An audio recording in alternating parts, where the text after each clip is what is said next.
you, Dr. Haig. And of course, we don't today only want to talk about the messy democracy that is taking place in the United States, but of course, the evolution of concepts of democracy in the Dominican Republic, and especially how they have evolved over time. Indeed, I am so excited for our talk today by Dr. April Yoder to talk about this fantastic book. Of course, you see the cover right here on the screen, but as well, I think my students have all read the book in full. A few have physical copies, most read it electronically, but we're really in earnest excited to hear about this discussion today. Dr. Yoder comes to us as an associate professor from the University of New Haven, where she's an associate professor in history. And according to her biography, she has always really been interested in how politics infiltrate popular culture writ large. And she went after undergrad and got her master's in Latin American Studies at the University of Arizona, where she actually studied the intersection between politics and literature. But it was a professor, because professors have such a profound influence on people, right?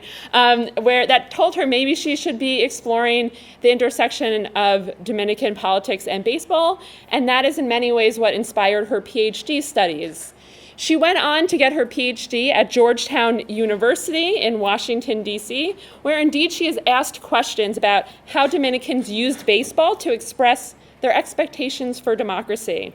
She's not only published this fantastic book that my class had the honor of reading, but also is published in edited volumes, and her most recent work is actually about artificial intelligence and how that intersects with responsible tech and democracy as well. So if you do have questions about that, that's also an opportunity to explore in the question and answer period. I also, just before I completely turn over the microphone to Dr. Yoder, I want to pitch that I have some flyers here for you to pick up on your way out, because her talk so perfectly intersects with what we're very excited about here at Rowan, which is the launching of both a minor and a CUGS in sports, society, and civic leadership. Indeed, my students in the class have already completed 1 out of the 4 courses, and the minor is only 6, so if you are interested and maybe really excited about today's talk and you're one of the CLEO students, please come grab some information before you head out, and I'm always happy to chat more about it. And so therefore, without further ado, I'm thrilled to be able to pass the microphone over to Dr. Yoder. Thank you. Oh, yeah. So, as they said, I'm a professor. So I'm used to being interrupted, or I like to be interrupted. So don't hesitate. If I lose you anywhere, just be like, hey, Yoder, help me out. Or if you're like, oh, wait, that made me think of something, just wave me down, and you're not going to mess me up. I made this, well, I might get distracted, but no more than I would otherwise. So I designed, most of you are undergraduates, right? So how many of you, when you read a book by a scholar especially, or any book, it feels like they just had this idea and they sat down and they wrote the book? Or you're reading the book and you're like, wow, they had this all figured out, and then they wrote the book. Because when you write your papers, you kind of do that, right? Like you go and you have something in mind and you don't start writing until you think you have it figured out. That's not how we write books. We write books. This book took me a really long time to write. It's based on my dissertation research, which took, all told, it took me 6 years for the dissertation, or for the PhD. The dissertation was like the last 4 years of that. 3 years, 4 years? 3 years. And so it was 2 years writing that, and then it took me like not 10 years, but almost 10 years, felt like 10 years, to go from the dissertation to the book. And I added a chapter, or like a chapter's worth of stuff, and cut 100 pages. So yeah, it took a long time. So I saw one of the questions was about how long did it take. So I turned in my manuscript in March of 2020, No, 2021. So it was supposed to be 2020. And then it ended up being 2021. There was something that happened in 2020 that like kind of delayed the writing process. I forget. And I was also pregnant when I finished the manuscript. I was due May of 2021, so I really wanted to hit my March 21 deadline, right? I just wanted this done. So if you see any editing errors, or silly errors. One of them, I misspelled one of my advisor's names. I forgot one of my friends in the acknowledgments because I was like, had a 6-month-old or 3-month-old at home while I was doing the edits and pumping and doing all those awful things that you do, those awful and wonderful things that you do. So I was tired and hungry. So yes, so yeah, it's something that you do with your life, right? So I designed this presentation to kind of demystify what goes into writing the book and what was behind it. As Dr. Charnock said, I wrote this, I'm getting into artificial intelligence as my research area. And something that we really stress when we think of, or at least for me, is like what makes us human, right? And so books like this, I hope you can see the kind of human side behind it. So that's how I framed, or what I'm thinking about when I did this presentation. So I'm not going to go into a lot of detail about the book, but if you want specifics, because I didn't want to tell you what you just read. If you want any specifics, like I said, stop me. So I'm going to talk about my process. And what did I know when I decided, or when I was going to the Dominican Republic? What were the questions I was thinking of when I was doing my research? And then what I saw in the Dominican Republic? I'm going to tell you about what I did, who I talked to, and then what kind of bothered me, what I was struggling with, and then how I dealt with that. And so this picture, this is, for those of you guys are younger, this is Pedro Martinez in 2004, after the Red Sox won the World Series. And they broke a 80-some year curse of not winning a World Series. And I was living in Boston at the time, and my boyfriend at the time was actually working, in 04 was he working for them yet? I think in 04 he was actually working for the Red Sox in the front office. He was an intern. But you ask how I got interested in baseball.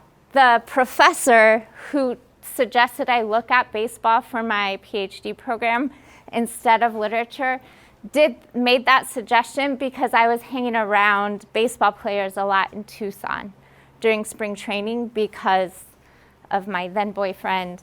And so I got 5 years of really close experience and knowledge of baseball and how it works from the player's perspective and then the front office perspective. So got a lot of like real world baseball knowledge, so it made sense. When I went to the DR, I knew a lot about what things looked like and why the system was set up. So, but in 2005, when I read this article in the Boston Globe about Pedro Martinez afterward, talked about his background, where he grew up, and this narrative came up, and this is a common narrative about Latin American players and especially Dominican players, right? They come from humble backgrounds and then they make huge charitable efforts. They have foundations and organizations.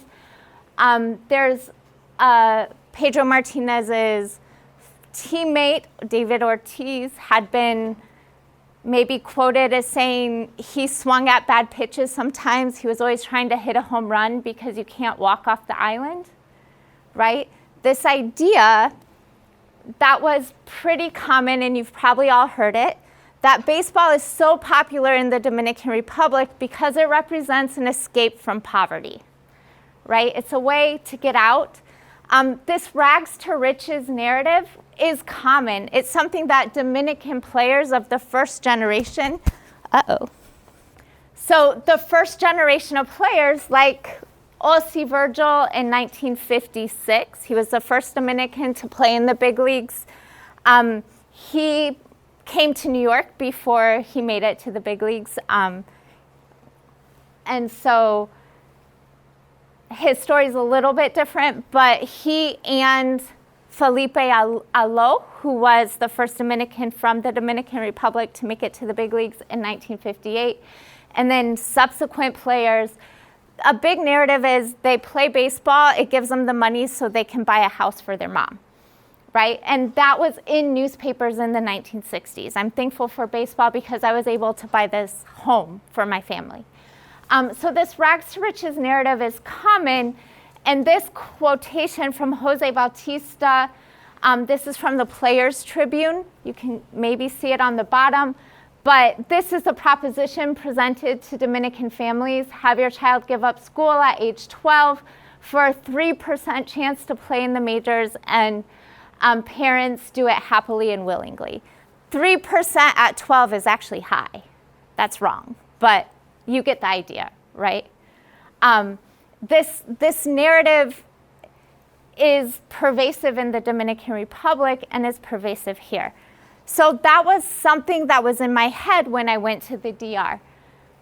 That narrative of escaping the Dominican Republic makes sense from a US perspective when the narratives we get about Latin American countries and the Dominican Republic is about the US going in to save them, right?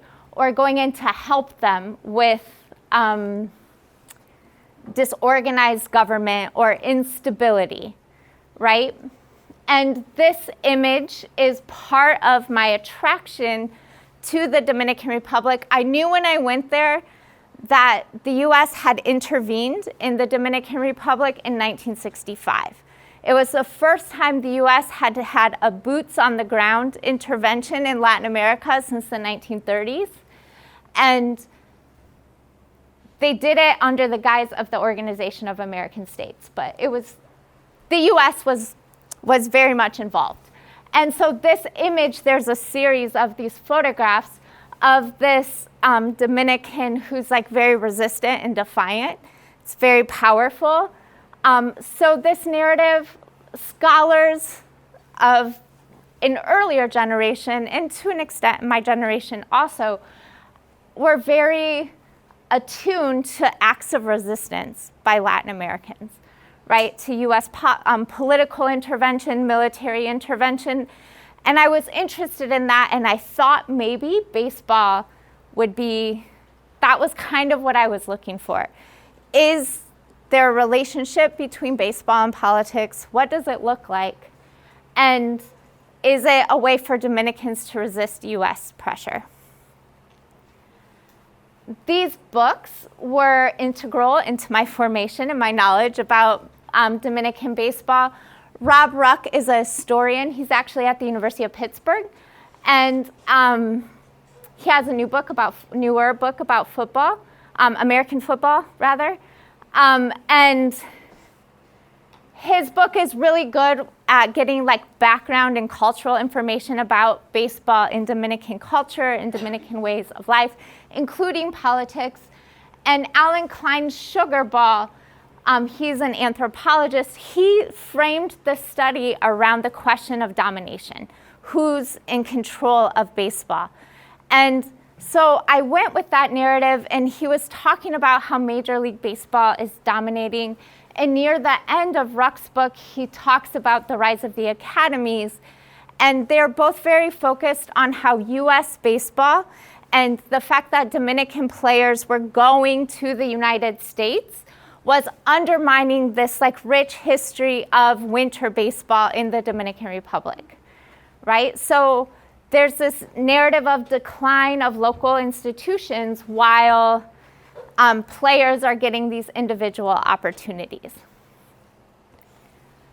So I went to the Dominican Republic, and I spent most of my time in Santo Domingo, there at the capital, But I also went to San Francisco de Macorís, which is where Julian Javier lives. And I went to Santiago and San Pedro, of course, which is a big place for baseball, or has historically been a big place for baseball.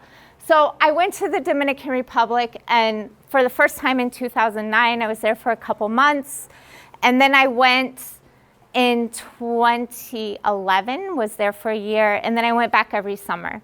I mostly spent time in the archives and then going to baseball academies, which are near Santo Domingo, like between Santo Domingo and San Pedro. And I just experienced the Dominican Republic.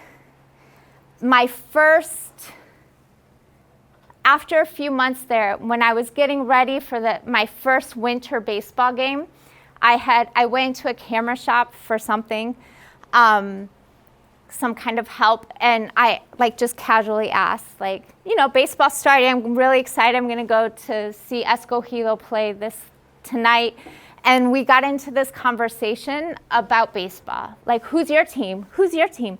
Oh, my mom is liceísta, my dad is aguilucho, so it's very contentious there. It's like being in a mixed family with a mom that's like a Red Sox fan and a dad that's a Yankees fan, right? You have to choose sides. So I saw that on the lift from the train station. The radio station was in Spanish, and it was about Major League Baseball standings. And so I asked the guy, where are you from?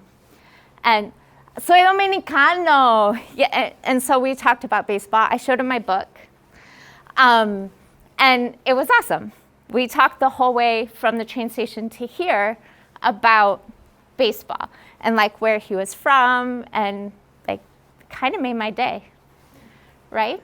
Got to hear some Dominican Spanish, which I've missed.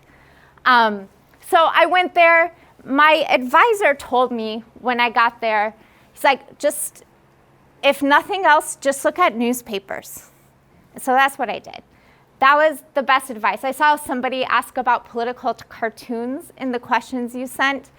And it was actually a friend who was like, when you're looking at newspapers, don't forget about cartoons. And because they're the perfect historical source. They say a picture speaks 1,000 words, right? But it's true. And especially when they're kind of snarky, and then they have the quotations or the epithets at the bottom where they can plant ideas and guide your interpretation. My first couple of weeks there, first of all, I kept asking for government documents from the Secretary of Sports. Nobody could find them. So I was looking in the catalogs at the archives, where could they be? Nobody could find them. The whole 2 months I was there, we never found that. But I just looked at newspapers for 2 months and read a couple books. So I knew that I wanted to start in 1962 because I had read about a series where Cuban baseball players came to the Dominican Republic for an exhibition series, and that Felipe Alou had been fined for playing in that. And all the players were fined for playing in that exhibition by Major League Baseball because it was unauthorized. So I wanted to look more into that.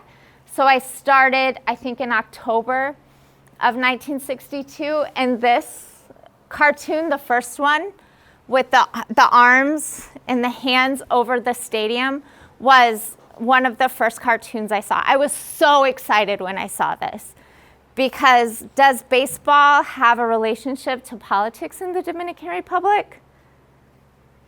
Yes. And then later I saw this one of the presidential candidate, Juan Bosch, for the PRD, and the then vice presidential candidate, Buenaventura Sanchez, as the being up, okay, yeah, there's a connection. There's something, even if it's light, right? Even if it's just fun. And then at the end of October, I think around October 31st, this is early in October, this is the end of October, in the newspaper, I saw this one where freedom and democracy are on a baseball team against communism. I was like, ooh, there's something here, right? So I kept looking at these newspapers, and I knew that democracy and communism were kind of a big deal because 1962 was the Cold War. And I'll tell you a secret, my real interest in Latin America, American politics, and what got me to baseball or anything is the Cold War. I wanted to write about the Cold War, but baseball is a way of thinking about and looking at the Cold War that gives us a lens, right, to look at politics, economics, international relations. It's a really great meeting point to look at all those things. So I was like, yes, I have something, and there's a relationship that they're making here that democracy is against communism. Okay, then I saw this too. This is a demonstration that a group of Dominican youth had on one of the baseball fields during the series against the Cubans. And the sign says, Fidel Castro asesino, Fidel Castro murderer. The K is a K like a strike, right? And Cuba será libre, Cuba will be free. That's a play on their independence slogan, Cuba libre, right? So I expected, at the time, a bunch of the editorials were like, baseball's here, this is a short thing. There was no winter baseball in the Dominican Republic that year, because they were preparing for elections, the first elections in over 3 years. But after this, there were editorials that were celebrating it as a demonstration of Dominican support for Cubans who were exiled from Cuba because of Castro and because of the tensions between the US and Cuba. And they were turning it to say, this gives us hope, right? That democracy will happen here. So again, pitting democracy against communism. And then this is from 1976. So that narrative, right? So this worked. Dominicans united for democracy, and they had their elections in 1962, and then things didn't go so well, right? There was a coup like 7 months after the president was installed, or inaugurated rather, and there was no baseball, or there was baseball in 63, but it was sneaky. I'm very suspicious of what went down there, of the relationships with the baseball league and the United States. Like, there are no documents about that, but that's something someone could do research into. But you have to hurry before people who might know are no longer here. So this hope for democracy carried them for a while, but then there was a revolution, or there was a coup, and an attempt to bring back democracy. The US stepped in, and then there was an election, blah, blah, blah, right?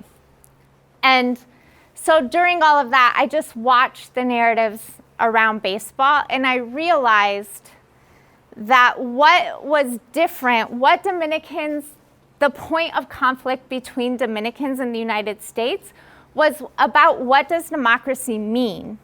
Or what does it look like?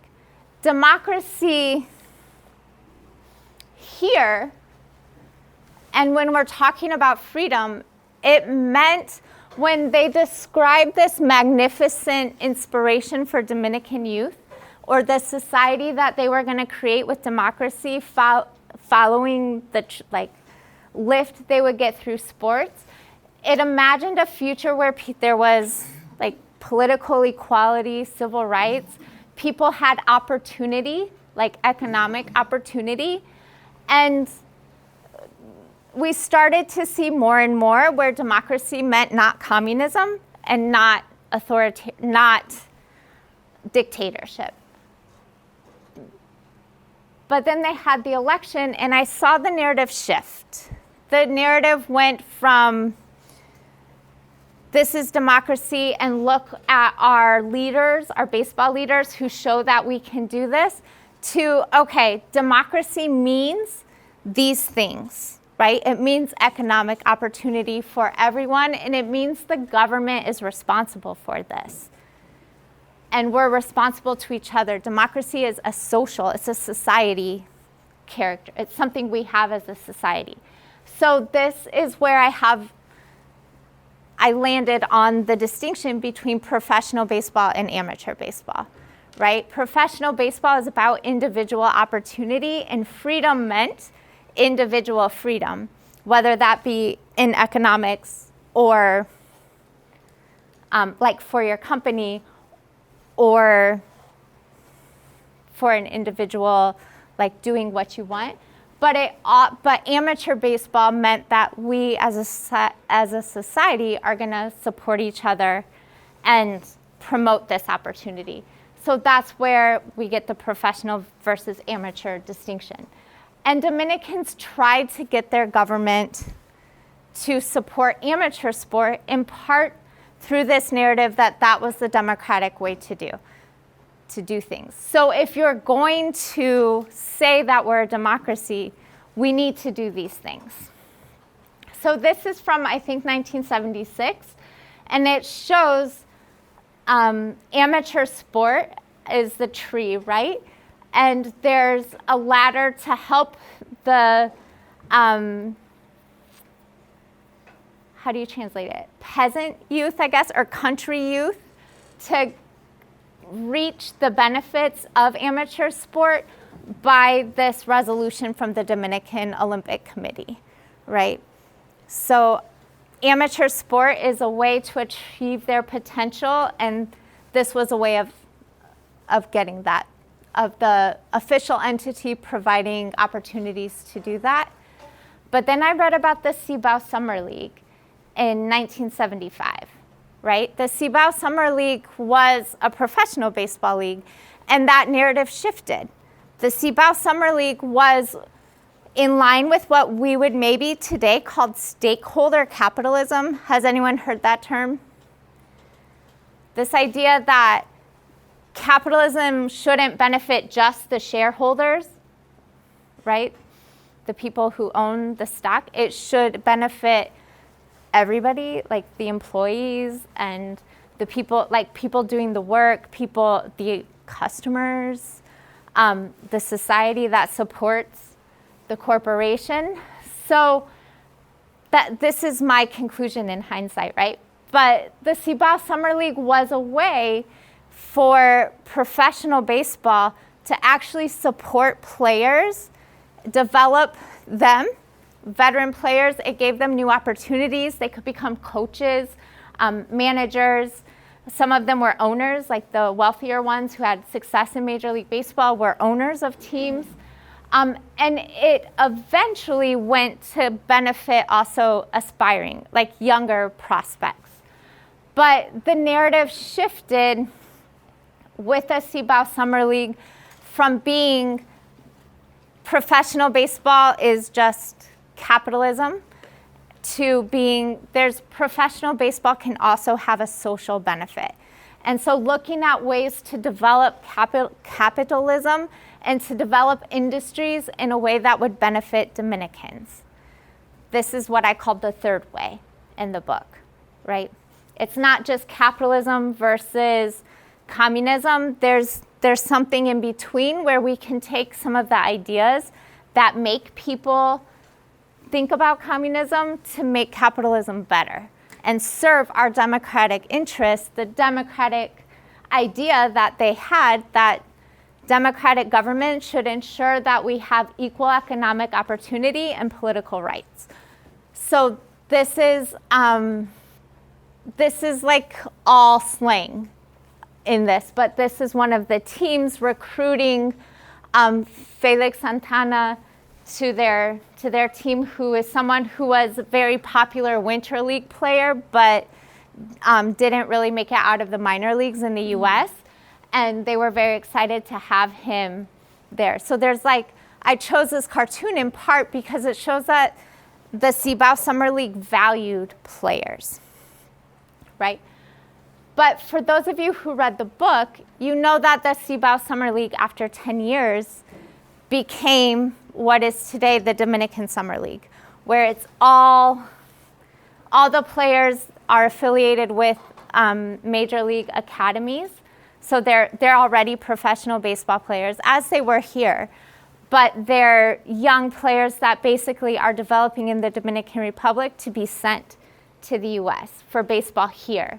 Whereas the Cibao Summer League was about having good professional baseball in the Dominican Republic in the summer. So while I was there, I also saw this. This was soon, not long before I left in 2012. I was hanging out with Epi Guerrero. Epi was a scout who basically lived his life, his adult life in baseball. He had the first academy, semi-formal institutional academy in the Dominican Republic in the early 1970s. And this was at his complex in 2012, less than a year before he passed away, actually. And he's throwing out the first pitch to inaugurate the National Prospect League. And these guys around him are different scouts. You see the Yankees logo, that's a scout from the Yankees. And there are also guys who are independent trainers or buscones who have players here to participate in the league. So this is an example of another innovation, right, by Dominican baseball coaches, trainers, etc., because there was a need not just for players with skills that they could do on a skills test, but to actually have game time skills and reactions and instincts. So they put together this National Prospect League, which was appropriately inaugurated on Epi's field. At this time, Epi was very snarky and awesome, really fun to hang out with. So he was very open about problems that he saw in the way that Major League Baseball operates on the island. I also saw, not long after I got back, I also saw this. And this is Danilo Medina, who had been elected president in 2012, celebrating in November of 2013 with the World Baseball Champion team, I told you, in 2013. So this is, you guys probably don't remember this, but it was very big for me. The Dominican team was undefeated in the World Baseball Classic, and then they won the finals, and they had a lot of fun doing it. So this is them being welcomed and celebrated at the presidential palace. And during this reception, the president actually thanked them because during the time that they won, or during the World Baseball Classic, the country was going through a lot of problems. There had been new taxes implemented on food, so the cost of food was going up, and the president says that their success distracted people from that. Classic bread and circus, right? So I saw all of this about Dominican baseball, and what's not here is I went to Winter League games, right? And they're so fun and celebratory, and people love it, right? And it didn't fit that narrative, and I wanted a new narrative. It didn't fit the narrative that I laid out at the beginning of resistance, necessarily, although there were moments of resistance. And But it wasn't the US versus the Dominican Republic, really, or Dominicans didn't see it that way. And I don't think they thought about what baseball, some of them probably did, but it wasn't that baseball was losing, it's what can baseball gain and what is baseball here. So what made me realize, in part, what helped me figure out what my problem was, or what the tension was, is that I taught in the summer program with CIEE in the Dominican Republic. It was called Sports and Society. And so students from the United States would come and spend 6 weeks in the DR doing classes, doing like work study, or not work study, like kind of like internships, but not really, with Major League, at the academies. They didn't do Major League Baseball offices. I think they were supposed to, but then they flaked.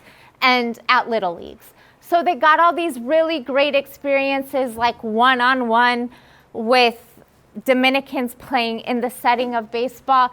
They did visits all over the place. We went to the museum. We did really cool stuff. So this is at the Mets Academy. This is at the Mets Academy with Ozzie Virgil, the first Dominican in the big leagues. He was coaching there during the summers. And then that's also at the Mets Academy. I spent a lot of time at the Mets Academy. I had a really good contact there. And this is Bartolo Colon. This is at actually his academy where he trains, where they train, his staff train people. And this is right before he came back with, I think, the Rangers for a little bit in like 2016-ish. Maybe not 16, maybe 17, because it was, I don't think I was there in 16. But yeah, so they got to like do really cool stuff. And I would get frustrated because during their session, we would always have a debate. Who owns Dominican baseball? And the part of the class that would be assigned with the Dominican Republic, right, it's a debate, would struggle. And I would be like, how do you struggle? Like, you're here in the Dominican Republic and you're like in baseball. How can you say they don't own baseball? And so I realized that narrative, or why do Dominicans play baseball?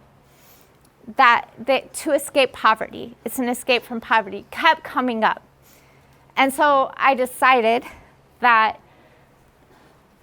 I needed to fix that. So I wrote an article, or one of the chapters I wrote solely so I could give it to those students to read. And then I realized later, a few years later, that that's actually part of what I'm writing my book about. So what I did is I wanted to turn the attention to innovations, where it shows that Dominicans think of baseball as theirs. And they're accommodating baseball to them, and they created the US system the way that it is so that it would be theirs, and it's theirs. And part of that is because of guys like this. This is Ralph Avila, who spoke to me for like 4 hours in a hotel lobby during outside a party. That I still won't transcribe that tape because it's so loud. And Epi Guerrero, again, which we saw earlier, I spent a lot of time with both of these guys, and they were very generous. They shared stories. They talked about their histories. They lived baseball for 60 plus years, right? In the MLB system, from players to executives, right? So for me, I wanted to redefine baseball. Baseball isn't just Pedro Martinez holding the World Series trophy. That's pretty cool, right? It's not the Yankees-Red Sox rivalry. That's cool. But it's about guys like Epi Guerrero and their innovations. It's about the little kids who go every day to Little League to do whatever their coaches are going to have them do. And they do it to play, right? Here they're playing Batia with one of my college students, and they were very gracious and patient with us because we were really bad. So yeah, this like 7-year-old is being very nice to my college students and not laughing at them. Baseball is about guys like these. These are the Alou brothers, or the Alou brothers, as you might know them in English, right? This is Jesus, and Maddie and Felipe, who inspired the US. A lot of people who are older, right, think of Dominican baseball. They're the first names that they thought of as Dominican, when they thought of Dominican baseball players. Just like you maybe think of David Ortiz, they think of these guys. And it's about the people who lined up for a parade in 2013 when they were stressed about buying food, but they lined up to celebrate their victory. That's baseball. And that's it. Thank you. I think that's it. Wonderful. Well, thank you so much for that wonderful talk. We now have the opportunity for students to ask questions, and Gloria is going to be walking around so that it gets recorded. So if you do have a question, just raise your hand, and before you ask, Gloria will bring you the microphone. Just say who you are, and I have 28 student questions. So if you don't volunteer, I'm going to cold call on you to ask the question that you wrote. So obviously, if something came up in the talk, or you're still inspired by your question, please go ahead and ask your question. Fantastic. So Elijah is going to ask the first question. Gloria is going to go to Elijah.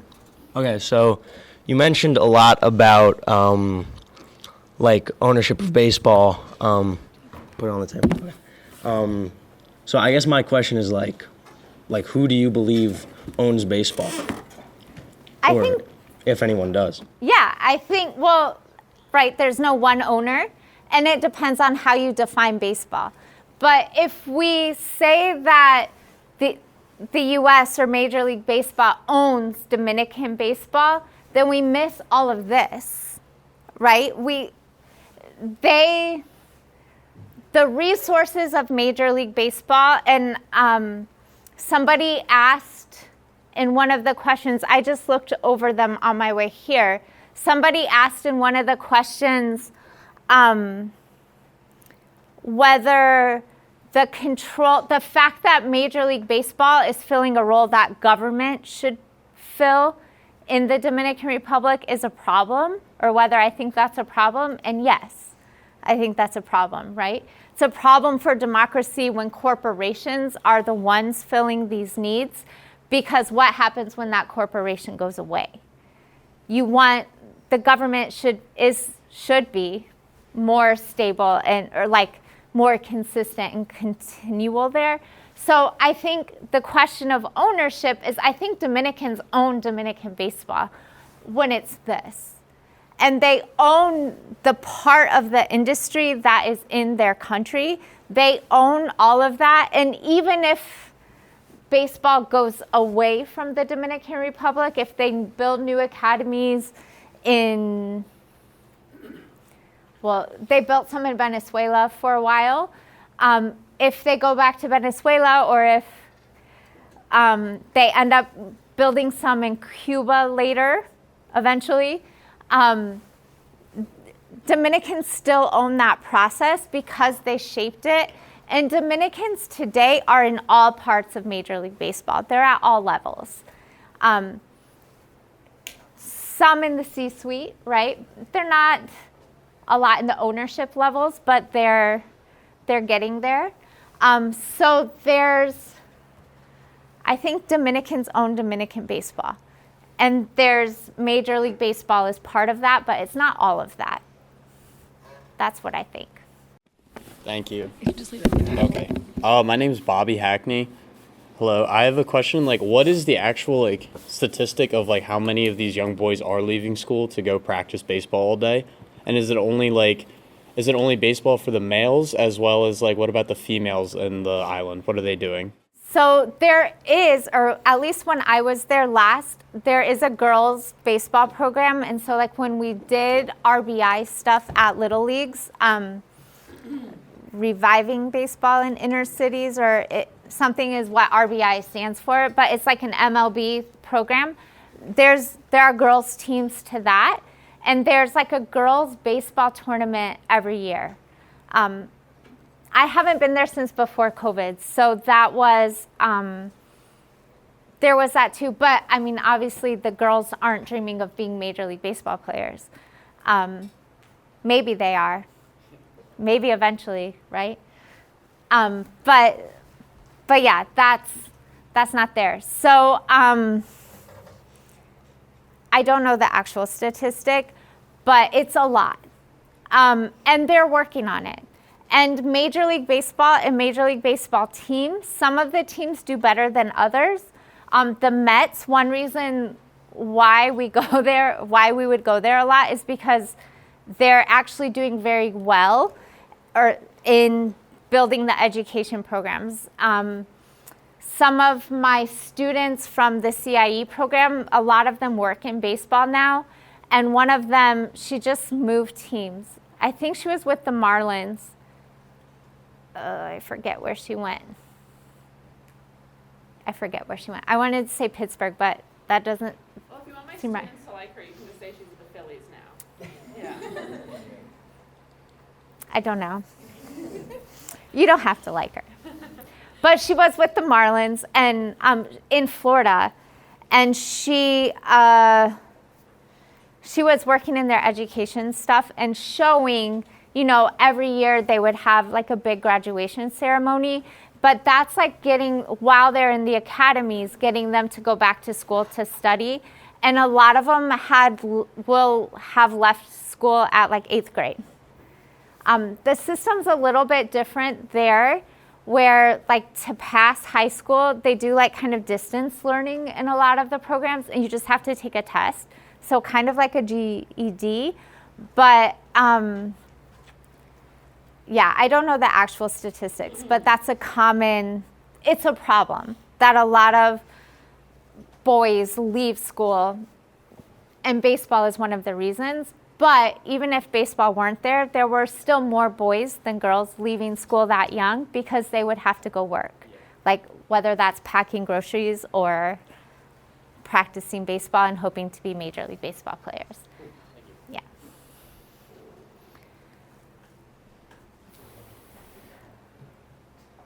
So you mentioned in your book that in the early 1970s, under Ballager's regime, that he essentially like threatened the livelihood of people, and that there was mass violence and there were demonstrations against him. And I guess my question is, to what extent did baseball players participate in these demonstrations against them, and did their position in society essentially create like a safety net for them? I don't have any specific examples of that. When I spoke with ball players, I would ask them. I was asking a lot of them about Trujillo, and they're like, I was in the U.S., I knew it was there, it was bad, and they just kind of left it at that. For Balaguer, they didn't talk about it a lot. I didn't read anything about baseball players, but my guess is, you know, trying to remember if it made it in the book. When they were preparing for the 74 Central American and Caribbean Games, there was like, it's very possible that there were players who lost opportunities because they were not willing to like follow the script. But I don't have any stories of like big name people kind of falling victim to the violence because of that, unless it was portrayed as them being kind of in the wrong place at the wrong time. There is a story in Felipe Alou's autobiography where he talks about his brother, being worried for his brother. And he says he spoke with Juan Bosch when before the elections in 1966, when Balaguer was elected, where his brother was not one of the baseball brothers, but one of his other brothers had been in the protests and stuff, and he was worried about him, but not, they didn't really talk about it after. Yeah, you're welcome. Hi, my name is Maggie. Do you know what baseball's impact on the Dominican Republic's national identity is today versus at the time when all of this was really taking root? Yeah, I don't know metrics, right? But Dominicans here, definitely, and also Dominicans there, when I tell them that I study baseball, it's like an instant connection, and it's something that you can talk with to almost anybody, right? I would say it's more than here. I mean, we have a much larger population also, but it's like pretty much everybody has a team, even if they haven't been to a game or watched a game in years. So it's like part of who they are. And like the Lyft driver on my way here, he says that, like, I'm so glad that you're here sharing about our culture and our history. And it's baseball. Like, they identify that that's part of who they are and what it means to be Dominican. There are Dominicans who are like, no, yeah, I don't like baseball. That's not really mine, obviously, right? Of course there are Dominicans who do that. But it's definitely something that's like very palpable and something you can see. There's also, I think, a class element increasingly. Like, soccer is becoming more popular there, especially among the middle class. So like Jose Batista is from like a middle class area. So it's almost surprising to me that he plays baseball, because the people, this is also a selection bias because of where we were, but the people that you see playing baseball tend to be from the lower resource areas and not middle class as much. Hi, I'm Chris. MLB's obviously capitalized quite a bit on the marketability of a lot of the young Dominican stars of this new generation, like Fernando Tatis and Ellie De La Cruz and the like. Does MLB owe more economically to the Dominican Republic than what they've given, due to the fact that they are capitalizing so much on these young stars that are coming out of the Dominican Republic? I mean, I don't think they've given a lot, right? They've paid for things and they've invested. I don't know. I think they're starting to capitalize on that, but it's also recognizing that there's something there. Major League Baseball is doing a better and better job of acknowledging the fact more Dominicans are in charge of things and making decisions in Major League Baseball. So they're able to say, like, hey, this is wrong. We shouldn't do that. When Rob Rock and Alan Klein were there at the academies, there were no standards for the academies. So one of the first like independent academies we went when, like in 2012, when I was with CIEE, was like, had formerly been a Mets academy, and it wasn't nice. It was kind of run down.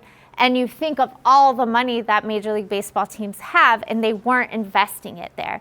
But now if you look at like the Mets academy, it's like a $10 or $12 million facility, and there are like cleaners there it feels like 24/7. They have nutritionists. They have, like, the guys love the food. they're increasingly starting to get athletic trainers there if somebody gets hurt, like obviously medical staff. So they're starting to get closer to actually treating athletes like professional athletes, which they should have done all along. Like it took 40 years, but they're starting to get there. So I don't think there's like a reparations way to do it, but I think they're investing if they're acknowledging that they need to invest, it's not just handing out money. And they are creating programs for prospects that get released so that they do like internships with Major League Baseball. They keep supporting them with English, and they're starting to do better. It's probably an unsatisfying answer, but I don't know. But yes. Okay. Hi, I'm Jack. So I actually had 2 questions, if that's okay. So my first question was, what effect has the large Dominican diaspora in the United States had in forming this pipeline of Dominican players to the United States? And then I also was wondering, do you think that within the diaspora in the United States that baseball has had diminishing importance due to the rise of soccer and actually women's volleyball, which is very popular there?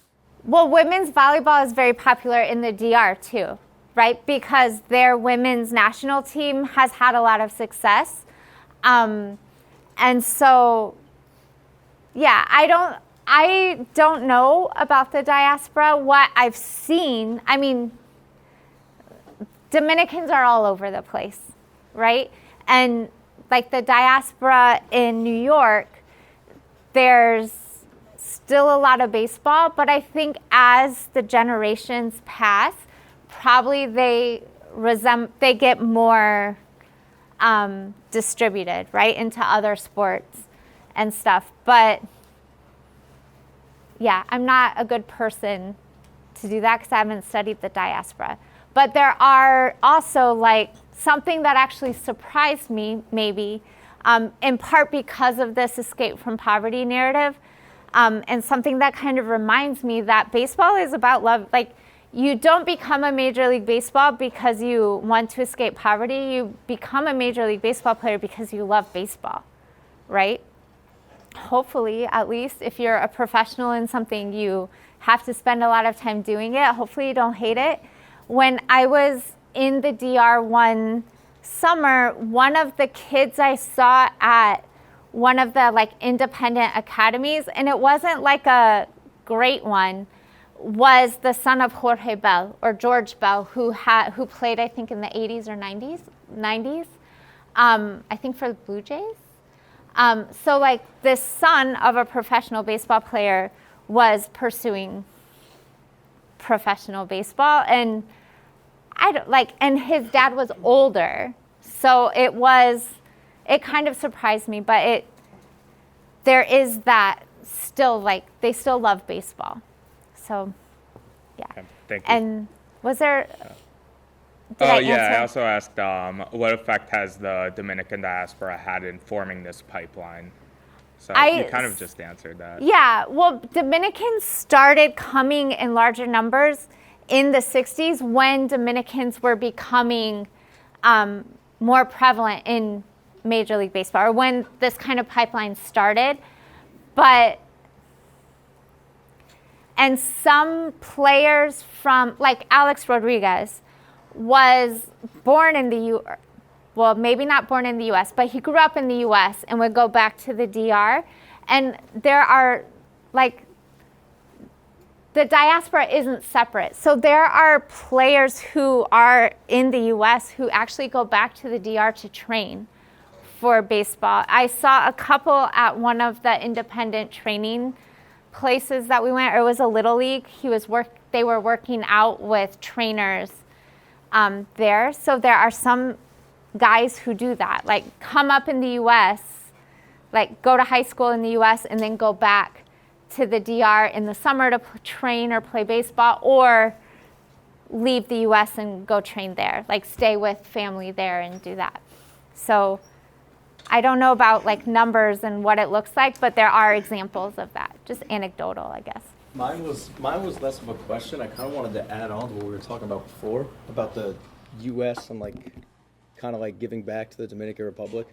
I feel like indirectly, in a way, you could say the U.S. is giving back, but it's more through the players who leave the island and play professionally, because these players are making ridiculous wages compared to anybody in the world playing baseball. So they take it kind of upon themselves, I feel like, to donate back to the island, donate to schools, and I don't know, like Christmas time, possibly start toy drives, anything like stuff like that, just with the amount of money they make. Yeah, that's been a big part of it. Like, it feels like every Dominican baseball player has his own foundation or something in the DR. And so Pedro Martinez, when we're down there, one of the little leagues that we went to a lot is actually the coach, Rudy Ramirez, is actually was one of Pedro Martinez and his brother's coaches. And Pedro and his brother and cousin helped create the field that he had. And Rudy would always complain because they kind of left him, or they went on to their bigger projects and didn't make it into this huge beautiful complex, but they invested in that. And Vladimir Guerrero has a lot of stuff going on. Bartolo Colon's Academy, it's a business, but it's part of this MLB money indirectly filtering through the Dominican economy, and whether in charity or as businesses. Yeah. Thank you. Thank you so much for Thank this you. absolutely fantastic talk. Thank you.